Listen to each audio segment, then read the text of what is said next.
Notre rôle maintenant, c'est détecter notre lumière et en profiter au maximum. Et quand on a un plaisir ou un désir, la porte s'ouvre encore plus grand. Comprenez, c'est quoi la lumière?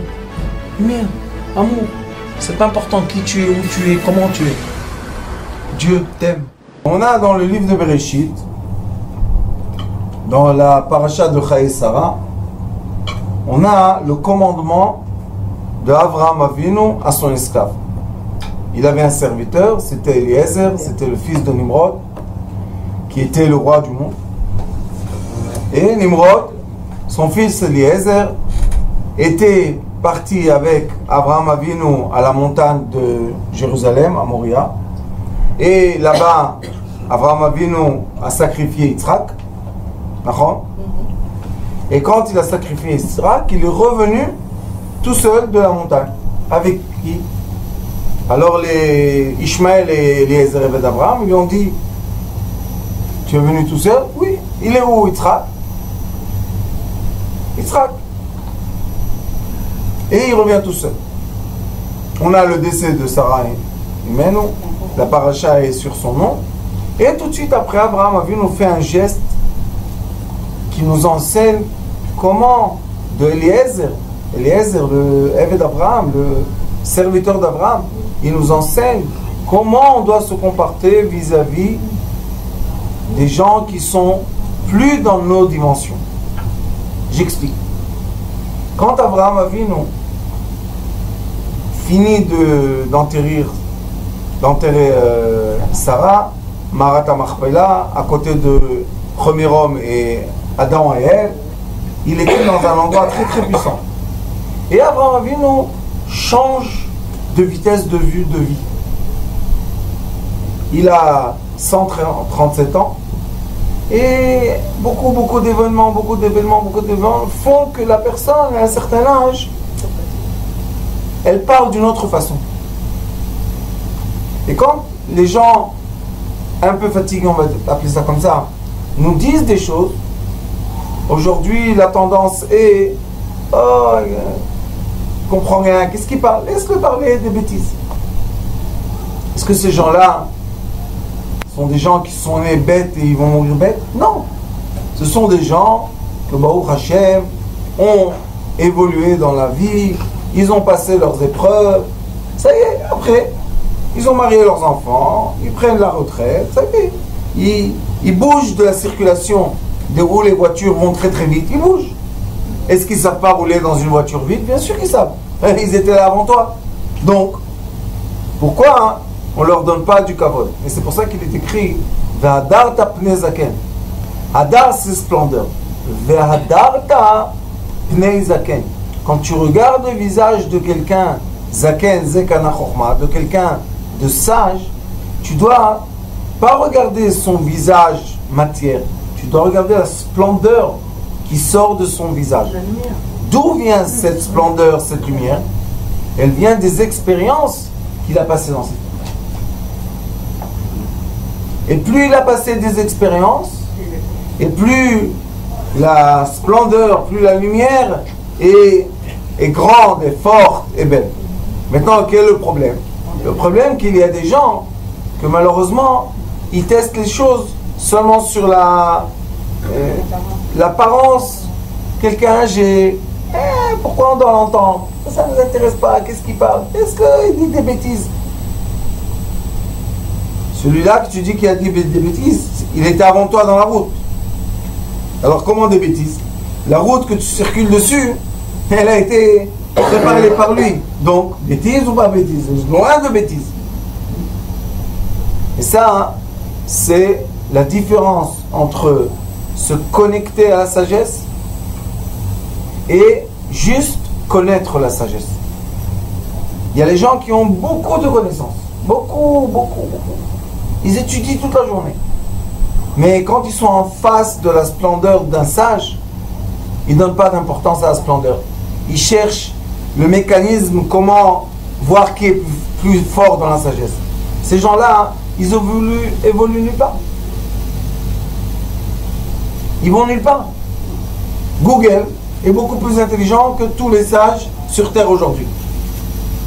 Si Akadosh Baruch Hu a permis le développement technologique de mémoire extraordinaire avec des intelligences artificielles. Il a permis ça. Donc, il nous dit, il nous envoie un message, il nous dit, est-ce que je veux que vous sachiez par cœur 100 000 livres, ou bien je veux que votre sagesse illumine votre visage? Qu'est-ce qu'il veut? Comme après tellement d'années de technologie, on voit que l'être humain a dépassé la vitesse des oiseaux, a dépassé la profondeur des poissons, a dépassé la force des animaux. Où on va? Ça nous emmène à où?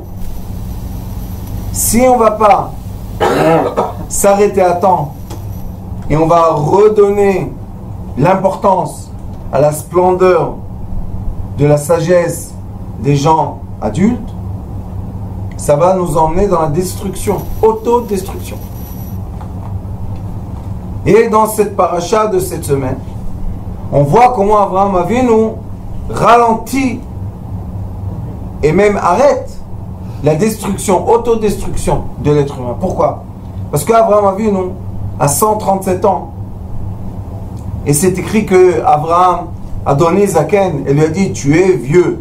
Donc 100 ans à l'époque était vieux comme 100 ans à notre époque. Il y en a qui veulent dire: non, non, c'est pas 100 ans d'aujourd'hui, c'est 100. Morav Zichrono Livracha, il est décédé à 115 ans. Il y avait une dame à Jérusalem, elle est décédée 137 ans.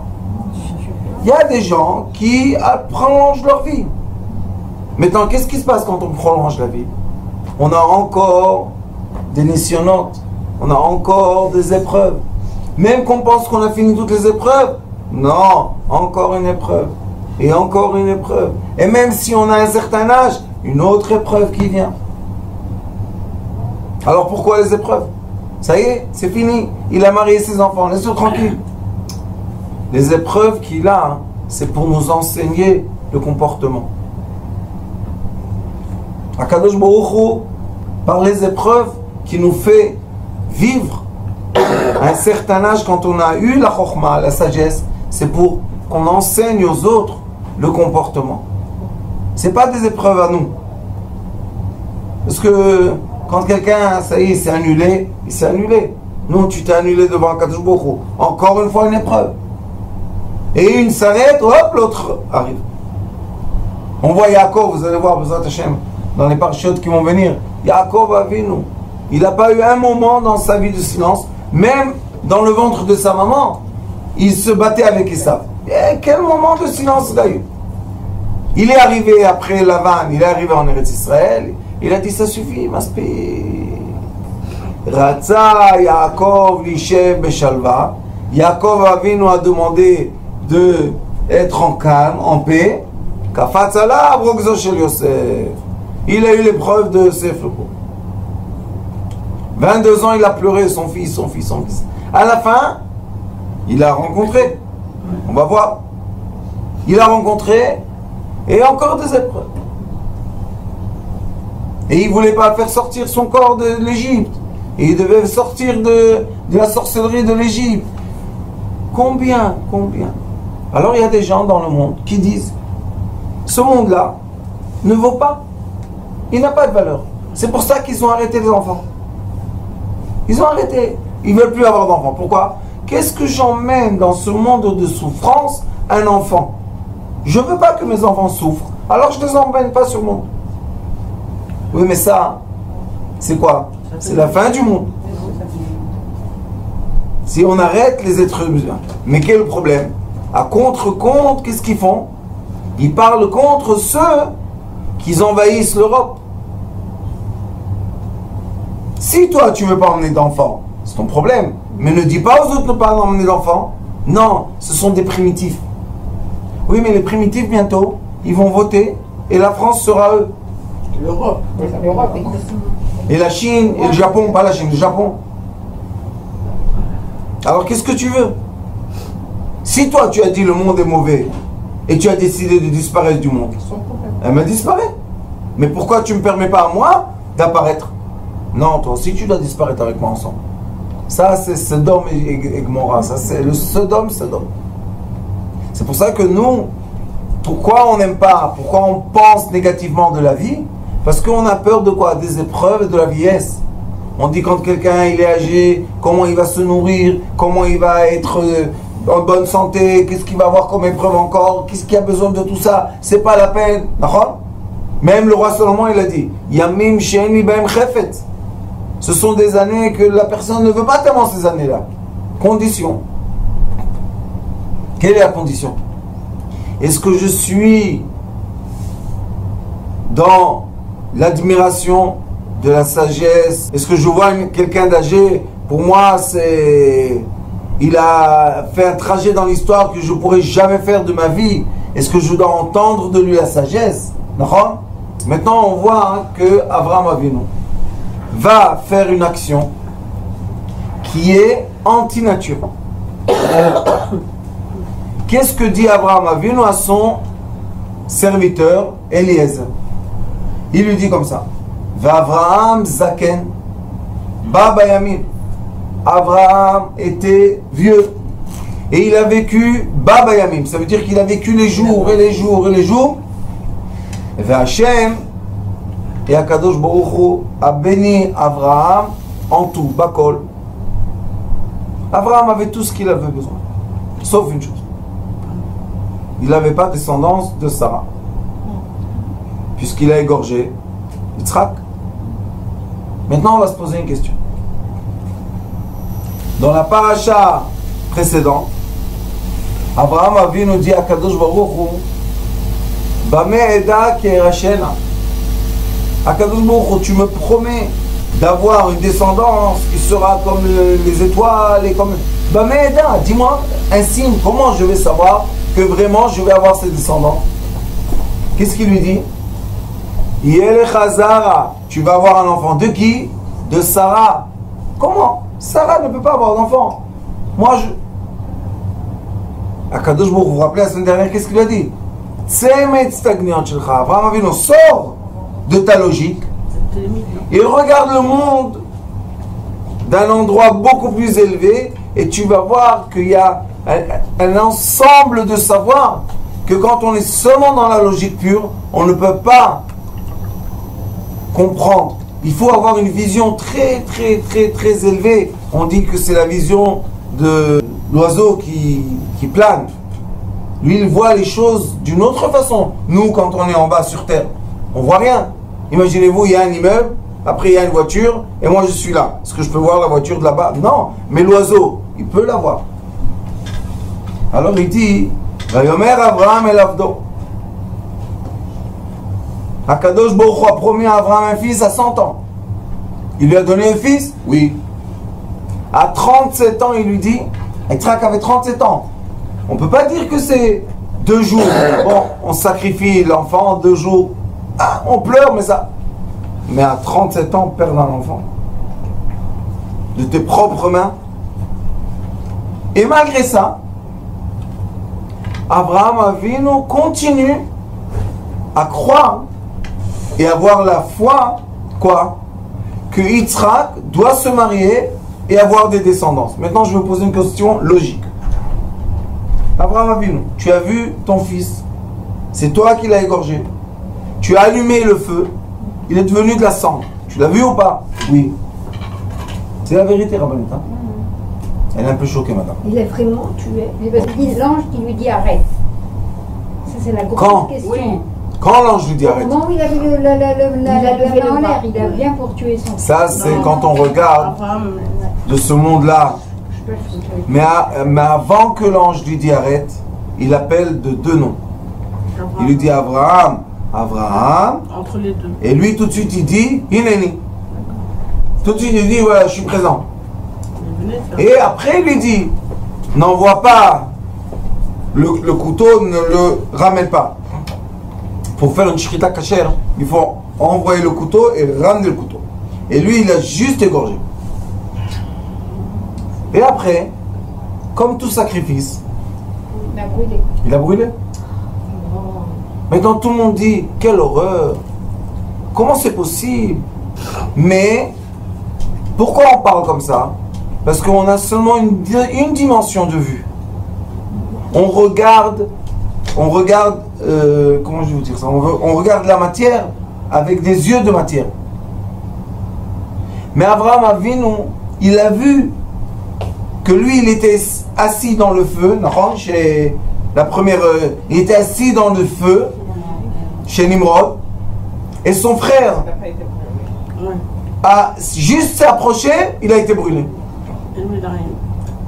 Donc Abraham Avinu vit des dimensions différentes qui sont très différentes de nous.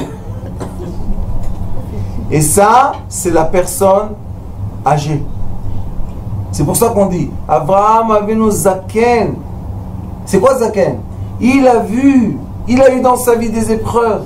Il a vu comment il a surmonté les épreuves. Vous savez, comme les gens jeunes, après le mariage, en moyenne, quand ils n'ont pas les parents qui poussent derrière, ou bien eux-mêmes, ils n'ont pas une situation brillante.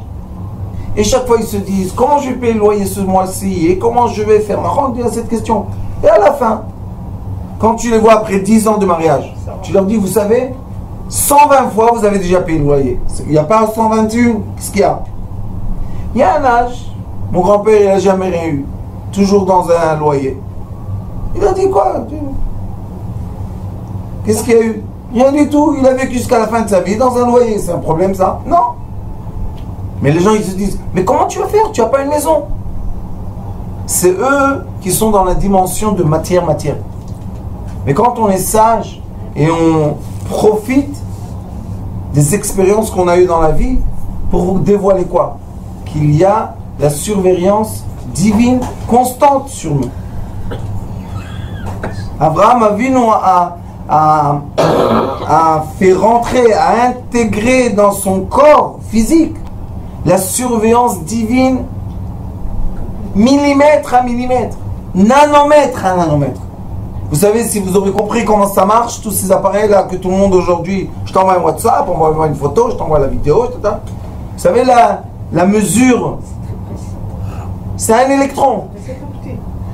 Et maintenant, ils sont en train de développer les ordinateurs lumière. C'est quoi la grandeur d'un photon? Particule lumière. Ça n'a pas de grandeur. Ils ont arrivé à l'isoler et qui bouge. Maintenant, il va faire bouger le monde entier. Un petit. Ça, c'est le sage. Le sage, il sait, pas seulement il reconnaît parce qu'il a la foi. Il sait, il a vu dans sa vie. Il a eu ses épreuves. Il a vu comment la présence divine le suit pas à pas. Donc, quand Akadosh Baruch lui dit, tu auras une descendance de ton fils Yitzhak, même pour moi, quand j'ai vu que Yitzhak a été sacrifié, pour lui, ça n'a pas arrêté quoi? Le cheminement. Tu as un fils, il faut le marier, non? Le pauvre. Qu'est-ce qu'il a dit, Eliezer ben Abraham? Mon maître, si je ne fais pas vite, mais même lui, il n'y croyait pas. Comment c'est qu'il ne croyait pas? Quand Eliezer ben Abraham vient avec les chameaux, tu viens avec les chameaux. Pourquoi toi, tu n'as pas vu Yitzhak? Et Rivka, elle a vu Yitzhak. Ah oui, c'est vrai ça, dans le champ. T'es pas aveugle. Elle a dit misère et chassé. Qu'est-ce qui s'est passé? Lui, dans sa conscience, Yitzhak est mort. Quand Yitzhak est mort, il n'existe plus. S'il n'existe plus, même s'il apparaît, tu ne le vois pas. Mais Rivka, pour elle, dans sa conscience, elle va se marier. On ne parle pas d'un monde qui avait, je ne sais pas combien de millions de gens dans une ville. Ils allaient dans le désert, il n'y avait personne. Et elle le voit. Pourquoi elle a vu et lui il n'a pas vu? Parce que elle, pour elle, Yitzhak, c'est une évidence. Elle ne pourrait jamais imaginer que Eliezer, le fils de le serviteur d'Abraham, est en train de mentir qu'il va la prendre de la maison de ses parents pour l'emmener où? Dans le vide. C'est pas des gens. Eliezer et d'Abraham, il faut faire attention. C'était quelqu'un de sage. Il enseignait la sagesse d'Abraham Avinu. C'est pas Chas Shalom, un chauffeur de taxi que tu lui payes et il s'en va avec l'argent. C'est pas ça du tout. Donc, elle, pour elle, Rivka, il y avait l'évidence de la présence, de l'existence de Yitzhak. Mais lui, Yaakov et Eliezer et Abraham, il s'est dit, le pauvre mon maître, ça va plus. C'est pour ça, qu'est-ce qu'il a fait Abraham? Il lui a fait jurer. Maintenant, on se pose la question. Tu me fais jurer, pourquoi? Puisque je te suis, toute ma vie je te suis. Ah, maintenant je ne vais pas te suivre. Parce qu'Abraham, il a vu que eux, dans leur cerveau de jeune, c'est pour ça que c'est bien d'avoir à côté de toi toujours quelqu'un d'âgé. Eux, avec leur cerveau de jeunesse, quand ils ont vu Abraham retourner sans Yitzhak, pour eux, c'est fini l'histoire d'Yitzhak. Maintenant, n'oubliez pas qu'il y avait la jalousie. Ishmaël a été renvoyé de la maison pour que Yitzhak ait l'héritage. Eliezer était sûr et certain que c'est lui qui allait hériter parce qu'il ne pensait pas qu'un enfant allait venir et tout d'un coup un bébé est en train de naître.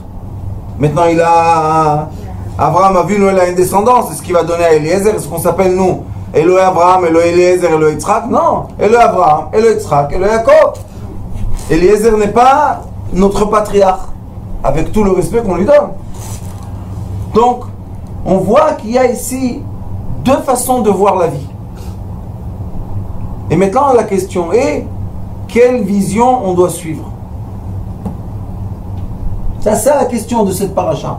Quelle vision on doit suivre? Qui nous donne le vrai chemin?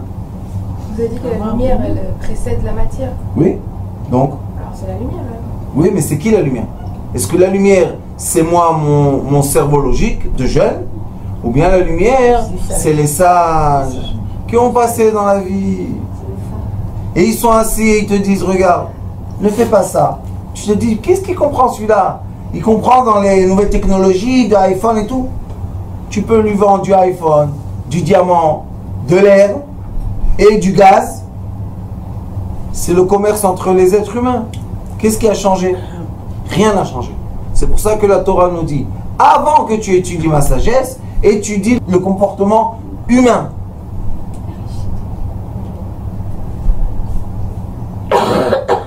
Et Abraham Avinu, il fait jurer Eliezer. Il dit, tu vas me jurer que tu vas m'emmener une fille pour mon fils. Et la question est, où est ton fils? Tu veux que je t'emmène une fille, c'est magnifique, mais à quoi? Comme lui, dans sa vision, Eliezer et Abraham, il ne pouvait pas voir Yitzhak. Abraham Avinu nous enseigne. Des fois, il faut dire aux gens de faire des choses qui sont à l'envers à leur logique. On va faire une petite parenthèse. Et on va vous raconter une histoire qui est écrite dans le livre de morale qui s'appelle Mesilat Yesharim, le chemin des justes. Dans ce livre-là, il est écrit que le monde, c'est comme un labyrinthe. Il dit là-bas, le monde, c'est un jardin, un labyrinthe de rois. Il dit, quand tu es arrivé au milieu du jardin, tu peux regarder à l'extérieur et tu vois le chemin exact. Mais quand tu viens de l'extérieur pour rentrer au milieu, le droite et gauche, l'ouverture est fermée, la fermeture est une ouverture. Alors il dit maintenant, comment tu vas passer le chemin de la vie? Qui va te guider? Celui qui est dehors ou celui qui est dedans? Dedans. Celui qui est dedans. Hein, pourquoi? La logique dit que celui qui est dedans est contraire à ma logique qui est extérieure. Mais moi, quand je vais tout droit et je vois que le chemin est ouvert, et lui me dit arrête, il y a un mur. Je lui dis quel mur il y a? Tu ne sens pas la tête? Je coince, boum, je me coince dans un mur. Maintenant je dis ah, il y a un mur, il y a un mur. Ah, pourquoi tu te coinces dans le mur? Parce que ma logique, mon cerveau n'est pas assez mûr. J'ai pas assez de fois dans ma vie utilisé mon cerveau pour dépasser quoi? Dépasser des épreuves. Mais une personne qui a passé tellement d'épreuves dans sa vie, Son cerveau n'est plus le même. Il ne raisonne plus la même façon. Alors maintenant on va dire, Avraham Avinu, Zaken, tu m'envoies chercher une fille pour un mort. Mais comme Eliezer était quelqu'un de pieux, sadique, il a dit, je dois faire ce que me dit mon maître. Il n'y a rien d'autre. Mais quand même, est-ce qu'il a fait avec tout cœur ou pas? Non. Parce qu'il a fait des conditions à Dieu. Ah oui, oui. Il est sorti de chez Abraham. Il a dit à Kadosh Baruch Hu, écoute, on est sur la terre d'Israël. Ils étaient à Beersheba ou à Hebron. On est ici. Il m'a envoyé chez sa famille. C'est 2 semaines à pied. Quand j'arrive là-bas, je dois détecter. Avant, il n'y avait pas les photos. Envoie-lui un WhatsApp, dis-lui position, Waze. Il n'y avait pas ça. Il doit détecter une fille de la famille de Abraham. Comment il fait? Alors quand il est sorti, il a dit à Kadosh Baruch Hu, écoute, aujourd'hui, tout se passe. Et comme j'ai des chameaux, et les chameaux ça boit beaucoup d'eau, quand je vais arriver à la première rivière, ou c'est pas une rivière, c'est un puits, le premier puits, la première fille qui va sortir et qui va arroser mes chameaux sera la fille destinée au fils de mon maître. Ça, c'est la science-fiction en 70 dimensions. Qu'est-ce que c'est tout ça? Mais combien de fois dans la vie, notre femme, notre père, notre rave, nous on est sûr qu'on va aller tout droit, il te dit attention, va à gauche. Comment? Qu'est-ce qu'il y a à gauche? Je suis venu te dire que je vais à droite, tu me dis va à gauche. Maintenant, on retourne à la question de quoi? Du labyrinthe. Qui est dedans et qui est dehors? Zekana Chochma, le sage, la personne plus âgée, elle est rentrée dans le labyrinthe, elle s'est cassée la figure 10 000 fois. Mais à la fin, elle est arrivée au milieu. Maintenant, qu'est-ce qu'elle fait? Elle se retourne vers ses descendances. Pour faire quoi? Pour guider les descendances dans le bon chemin. Et lui, Avraham Avinu, il dit à Eliezer et Abraham, écoute, tu vas rentrer dans le labyrinthe. Et quand tu vois qu'il y a un mur, continue. Et quand tu vois qu'il y a une porte, arrête-toi. Comment on fait? Comment on fait? Bémet. Comment on peut demander aux gens qu'ils ont encore un cerveau jeune, qu'ils n'ont pas fait de l'élastique assez de fois pour surmonter? Comment on leur demande, Bémet, de comprendre qu'un mur n'est pas un mur et une porte n'est pas une porte? Comment on fait? Un outil. Le respect. Avec la force du respect, j'écoute ce que tu me dis. Mais qu'est-ce qu'il me dit l'autre? Et si ça ne va pas réussir? Ah, le Yetzirara, c'est un roi celui-là. Et si ça ne va pas réussir? Maintenant, qu'est-ce qui nous a fait rentrer? Le doute. Vous savez qu'est-ce qui fait le doute? Il casse le respect. Il casse le respect.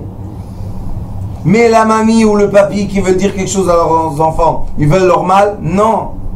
Alors pourquoi maintenant on se moque de ce qu'ils disent? Qu'est-ce qu'ils ont? Laisse-les parler, ça fait rien. Pourquoi on fait ça? Pas d'éducation. Ceux qui dirigent le monde aujourd'hui et qui nous font suivre un chemin, ce chemin n'est pas vrai, faites attention. La jeunesse qui pense qu'il est sur les astrades de technologie, attendez, les jours de solitude vont venir et vous n'allez pas être accompagnés, vous allez voir, c'est pas sympathique. Notre chère jeunesse de femmes, de jeunes filles, non, je dois faire encore un truc, post-doctorat, 3 trucs, et quand tu te maries, tu vas avoir des enfants. Non, il y a le temps. Ils ont rendu les gens fous. Fous, complètement fous. Selfie. L'appareil là. Vous savez ce qu'ils font les gens? Ils se photographient. C'est vrai ça. Et après ils regardent. Et ils sont étonnés. Waouh, quelle photo! Dis-moi, tu es complètement... Selfie! Au moins que quelqu'un me photographie. Non, maintenant, vous avez vu le bâton. Il y a un bâton. Oui, il y a pas tout.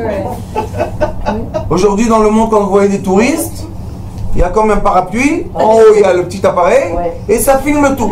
Maintenant, ils sont occupés de ce qu'ils filment. Après, ils vont à l'hôtel. Ils regardent. Comme c'est joli. Ils n'ont pas profité. Tu étais là-bas. Profite de l'air. Profite du goût. Profite de l'odeur. Des belles choses. Rien du tout. Pourquoi? Parce que la technologie est en train de prendre le dessus de l'être. Faites attention. Et la science de l'âme met l'homme au-dessus de la technologie. Et sachez qu'il y a une grande guerre. Il y a une guerre, une vraie guerre. C'est la guerre de l'avenir de nos enfants. Il y a une partie des gens qui disent on doit aller au bout de la technologie. Qui va emmener quoi? La destruction de l'être humain.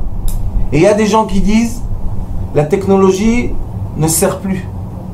Il faut retourner au manger de base, à la lumière de base. Il faut retourner dans la nature. Regardez les gens. Il y a des gens qui vont habiter dans les tours. Vous savez qu'une tour, si vous y pensez logiquement, c'est une prison, une piège. Parce que, Chas v'shalom, l'électricité s'arrête, il n'y a pas d'ascenseur. Tout se bloque. Et malheureusement, les gens piégés dans quoi? Dans un rêve. Si tu veux venir visiter quelqu'un dans une tour, il n'y a pas les visites comme avant. Comment ça va, toi? Non. Tu dois pas aller avant. Tu dois envoyer ton code. Avant, qu'est-ce qu'ils faisaient les gens de Hatzdaka? Ils tapaient les portes, il n'y a plus, tu rentres pas dans la tour. Tout est protégé. Et dedans, qu'est-ce qu'il y a? Des gens pauvres. Tout. Alors tu vois la mer d'en haut. Bravo. Et l'air que tu respires, plein de microbes. Pourquoi? Parce que l'air conditionné, il y a les microbes qui s'entassent. Magnifique. Et il y a des autres, dans cette génération, qui quittent le monde moderne. On ne veut plus payer les taxes et aller aux élections et la police qui t'arrête. Laisse-moi tranquille. Où ils vont? Thaïlande, aux Indes, dans les pays primitifs. Et ils vivent là-bas et ils sont heureux. Mais tu lui dis, dis-moi, ça va pas? T'as pas le robinet? Tu dis, qui a besoin du robinet? Oh, puis on prend l'eau qu'on a besoin. Et on étudie comment ne pas dépenser de l'eau pour rien. On étudie de manger, on ne laisse pas les écorces comme ça dans la rue. Parce qu'il n'y a pas les balayeurs de rue ou celui qui va faire jeter la poubelle. Alors qu'est-ce qu'on fait? On doit soi-même évacuer les déchets. On fait un peu de feu. Vous savez combien de gens dans cette salle? Sauf ceux qui font l'Akba Omer. Mais à part ça, combien de gens dans cette salle n'ont pas vu le feu? Feu de bois. Je ne parle pas de l'allumer les nérotes. Et vous savez que si les gens, aujourd'hui, n'allument pas les bougies, aujourd'hui, la plaque électrique, il n'y a plus le gaz. Pourquoi? C'est dangereux le gaz. Oui, mais on est en train de perdre la vue de la nature. Le feu, c'est une partie des compositions de la nature. Je dois voir la flamme. Elle m'enseigne beaucoup dans subconscient. Mais si j'arrête de voir les flammes, j'arrête de voir les animaux, j'arrête de voir les oiseaux, je ne vois plus aucun paysage comme il faut, je vois juste le voisin en face de moi ou bien les voitures. Qu'est-ce qui se passe? Je suis en train de perdre un très grand savoir qui est une partie de mon âme. Et il y a un livre, je vous ai dit déjà quelques fois, ça s'appelle Le futur du cerveau, Atid Shel Hamoach. Et dans ce livre-là, qui est récent de 2016, il emmène les recherches les plus avancées au monde. Et ils vous disent, le mieux pour l'être humain, c'est qu'il soit commandé par des ordinateurs. Qu'est-ce qu'ils font? Ils ouvrent la fontaine, ils implantent un cerveau. Mais vous savez pourquoi? Parce que le temps d'entendre un message et faire l'action, c'est trop de temps. La vérité, on entend quelqu'un nous dire comment ça va? Non, c'est trop. Alors ils envoient le message direct dans le cerveau pour direct faire l'action. Alors il y en a qui disent mais tu sais, c'est pas esthétique. Ils vont avoir une petite bosse. Vous savez c'est quoi la réponse? Quand tout le monde aura une bosse, ça sera esthétique. Plus en plus, la technologie s'avance et plus on voit le décalage entre quoi? Entre l'être humain et le robot humain. Il y a un décalage de couple, comportement du couple, comportement de l'éducation de nos enfants, parce que nous on ne sait pas qu'est-ce qui se passe dans les écoles. Mais là-bas, ils n'arrêtent pas de leur bourrer le crâne de cette technologie-là. Non. Non. Pourquoi? Parce qu'à l'âge de 12 ans, ils veulent qu'ils savent programmer les choses. Mais on reçoit des enfants en Japon, en Chine, à 6 ans. Ils disent 10 000 fois plus intelligents qu'Einstein. À 6 ans. Et Einstein a fait une révolution et tout le monde était là. Il y a un problème. Le problème retourne à quoi? À la base du comportement humain. Et à la fin, même les gens robotisés, quand ils vont avoir un souci, un chagrin, ils vont chercher quoi? La médecine. D'accord? Écoutez ce que dit la Torah. La Torah dit Ve'eshivot alo. On a un commandement positif qui dit si tu as trouvé la perte de ton prochain, tu as une obligation de quoi? De lui rendre. Si tu as trouvé un objet avec des signes, avec tout ça. Mais si tu as trouvé, oui. Vous savez qu'est-ce qui est écrit dans la Torah il y a des milliers d'années? Elle a tout vu. Ils disent Ubichlal, Ashivotalo, ça inclut quoi? La partie de sa vie. Si tu vois quelqu'un malade, ça veut dire qu'une partie de vitalité, c'est, on dit, perdu, a été perdu. Est-ce que nous, dans notre génération, iPhone, schm'iPhone, est-ce qu'on n'est pas des êtres humains qui perdent une partie de vitalité? Oui. Est-ce qu'il y a 3000 ans, ce n'étaient pas des êtres humains qui ont aussi perdu une partie de vitalité? Oui. Alors comment on veut le rendre? Oh. Maintenant, le contenu de la Mishnah, ça devient une Mishnah qui dit qu'on est obligé d'étudier la médecine. Quelle médecine? La médecine lumière de l'âme. Qui est quoi? Rendre la partie spirituelle qui se perd.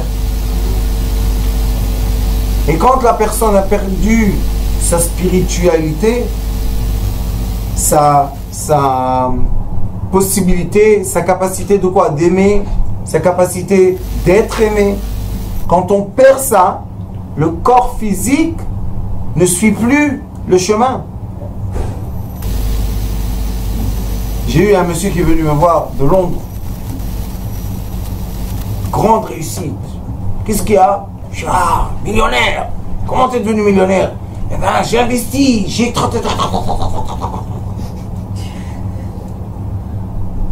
Sauf que il a eu un malheur qu'il est prêt à donner tous ses biens et tout son argent pour ne pas avoir ce malheur qu'il a eu. Sentiment. Sentiment. Il a dit, pour ne pas vivre ce que je vis, je donne tout. Oui, mon fils. Mais pendant que tu as obtenu tout ce que tu as obtenu, tu étais en train de créer le champ qui va faire pousser ton malheur.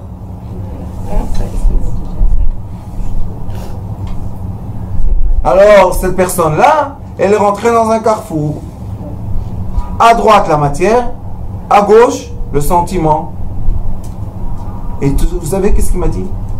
Je l'aime! J'ai dit, mon fils, dans les ordinateurs, il n'y a pas je l'aime. Envoie-lui un like, c'est tout. Il vous envoie des petits trucs comme ça. Le cœur brisé. Une larme. Mais malheureusement, les personnes vivent ça. Vous savez qu'est-ce qu'ils voulaient faire? Très simple. La tour la plus haute. Oui. Vous dites Smallah. Et vous savez qu'est-ce qu'il dit? Je vais mourir et j'ai plus de problème. Attendez. Un des plus grands mensonges du monde moderne. La vie s'arrête dans la tombe. Un des plus grands secrets du monde ancien. La vie continue à l'infini, mon fils. Maintenant, si tu vas faire ici, dans ta vie, quelque chose qui va être projeté sur la vie future, et là-bas, tu vas souffrir, maintenant, tu vas avoir un problème là-bas de réparer, parce qu'il n'y a plus de corps. Alors, on est en train de quoi? D'éduquer une génération entière, de faire quoi? De dénier nos sages, nos ancêtres. C'est moi, quand j'étais petit, on est venu de la France, très bien éduqués, Et la professeure de maths, une équation facile. Tac, tac, tac, tac, je lui dis le résultat. Je lui dis le résultat. Elle m'a dit, tu n'as pas le droit de dire le résultat. Pourquoi? Parce que ça dérange. Si tu es intelligent, ne sois pas intelligent. Tu vas être retardé mental, comme tout le monde. Tout doucement. Jusqu'à un degré, je me rappelle, c'était... je crois, comment dire, les divisions. Qu'est-ce qu'elle nous dit? Sans honte, hein? Elle nous dit, et sachez que ce qu'on étudie maintenant, vos parents ne peuvent pas vous aider. Vous savez pourquoi? Parce qu'ils ne savent pas. Vous êtes étonné, excusez-moi. Aujourd'hui, votre petit-fils étudie programmer, je sais pas quoi, un robot. Vous savez le programmer? Non. Qu'est-ce qu'ils font? Vous savez qu'est-ce qu'ils font? Ils font quoi? Ils nous mettent dans notre tête de ne plus se baser sur nos parents. Ils ont tourné la roue. Ils disent non, la jeunesse et le futur. Eh mon fils, sans passer, d'où tu as trouvé un futur exactement? Et ça fait quoi? Ça brise l'éducation. L'enfant ne peut plus avoir de kavod pour sa mère ou son père. Il ne peut plus. Il n'y a pas de respect. Il n'y a plus de respect. Pourquoi il n'y a plus de respect? Parce que tu sais pas, tu comprends pas. C'est une éducation, ça. Et maintenant, je vais vous poser une question. Vous savez les calculs qu'il y a dans le Talmud? Non. En 3 dimensions. Et paille, vous savez c'est quoi paille? Comment on dit paille en français? Pi, 3,14. Vous savez 3,14 où il est écrit? Non. Il est écrit dans la Mishnah, Besouka. Qu'est-ce qui contourne quoi? Quand le rond contourne un carré, ou quand est-ce que le carré contourne le rond? Comment on fait le calcul? On ne sait pas, nous, pi et on sait. Sauf que nous, on a un langage qui est un langage de sagesse. Eux, ils ont un langage, les petits ordinateurs. Et aujourd'hui, ils n'ont plus besoin de savoir. Je dis à mes petites, 2 et 2, 4 et 4, 8. 8 et 8, attends, où tu vas? C'est pas être retardé mental. Et plus tu vas en avant, et plus tu vas en arrière. Et pourquoi tu vas en arrière? Juste une chose. Tu donnes pas ton cœur, tu donnes pas ta foi. À qui? À tes parents. Un fruit ne naît pas sans arbre. Ça n'existe pas. Mais quand tu dis au fruit, je vais te reprogrammer je vais faire engineering, comment on dit, Andasat, Ingénieur. oui, je vais faire ingénieur des fruits et la pomme ne sera plus rouge. On va la faire violette. L'arbre ne vaut plus rien du tout. C'est toi la nouvelle pomme. C'est toi qui vaut quelque chose. Pourquoi? Parce que tu es violette et il n'y a pas de pomme violette. Est-ce que la pomme violette est bien pour nous à manger? Non. Vous savez quel est le problème? Ils ont commencé à modifier le blé. Ça fait à peu près 40-50 ans. C'est pour ça que c'est plus la même farine. Depuis qu'ils ont modifié le blé, les maladies de gluten et etc. Pareil pour le lait, pareil. deviennent affreuses. Et on est en train de dire aux gens, ne mangez aucun blé. Mais le blé, c'est la nature. Le blé, c'est le manger essentiel de l'être. Maintenant, après qu'ils ont modifié et qu'ils ont détruit tout le blé du monde, et ils ont fait seulement le blé modifié, maintenant ils disent, ah, gluten. Alors qu'est-ce qu'ils font les sages, comme ils sont tellement intelligents? Ils sont en train de enlever le gluten du blé modifié. Oui. Oui. Mais oui, c'est ça. Ils sont en train de créer un nouveau blé sans gluten. Mais s'il est modifié le nouveau blé, on va trouver dans 20 ans glo-glo, popototo, les noms, on en fait ce qu'on veut. Et encore une fois, ils vont dire, ah, attendez, qu'est-ce qu'il y a? On a tué 1 milliard de personnes, ça fait rien. Viens, on va modifier encore une fois le blé. Avec le sucre aussi, c'est pas vrai. Alors, qu'est-ce qui se passe? C'est ça qui est tellement de maladies. Le diabète, Et c'est pour ça que je vous dis qu'on est obligé, c'est une obligation, d'étudier la lumière d'origine pure. C'est une obligation, c'est pas permission. Pourquoi? Pour ne pas oublier où est la source de la vie. Abraham Avinu a montré à son serviteur Eliezer, qui était sage, vous savez la sagesse d'Eliezer. Imaginez-vous toute la sagesse de l'Asie, c'est Abraham qui a enseigné. Comprenez un peu le phénomène.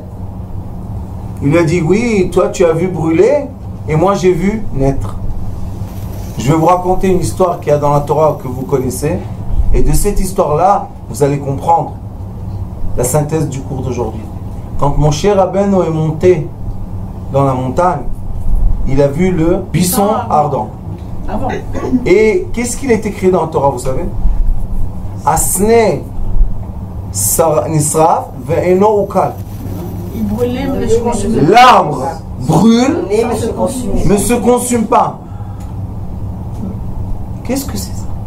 Il brûle, il ne se consume pas. Est-ce que vous connaissez une matière qui brûle, qui ne se consume pas? Akadosh Baruch Hu a dit à Moshe Rabbeinu, écoute, tant que vous allez être connecté à la lumière que j'enseigne, qui est écrit dans les livres, vous n'allez jamais être consumé. Vous allez être immortel. Éternel, parce que vous êtes une âme. Mais dès que vous allez tomber dans la pensée de la consommation, vous allez finir. C'est pour ça que le peuple qui traverse des générations et des générations et des générations, qu'on n'arrête pas d'exterminer, exterminer, c'est un peuple que intérieurement il est connecté à l'infini. Même cette génération, qu'on voit un holocauste affreux de quoi? De comportement d'être humain. La plupart du peuple juif, il y a 70 ans, étaient juifs. Je ne veux pas parler de religion parce que c'est une invention, mais juifs, on était juifs. Ils sont venus ici, en 40 ans, tac, ils ont pris toutes les bases du judaïsme. Pour faire quoi? Pour rouler en voiture Yom Kippur, Yofi, bravo. Pour aller au cinéma Shabbat, Yofi, fais encore, allez, bravo. Quoi encore? Pour manger ce qui est interdit, fais encore, qu'est-ce que tu veux? Pour brûler les tefilines, brûle. Et, n'oublie jamais, Asne Eino Ukal, c'est impossible de détruire ce qui est connecté à l'infini. Donc, nous avons une mission que j'appelle tous les gens qui nous regardent. Je dis, on doit se réunir tous autour de quoi? Des flammes naturelles.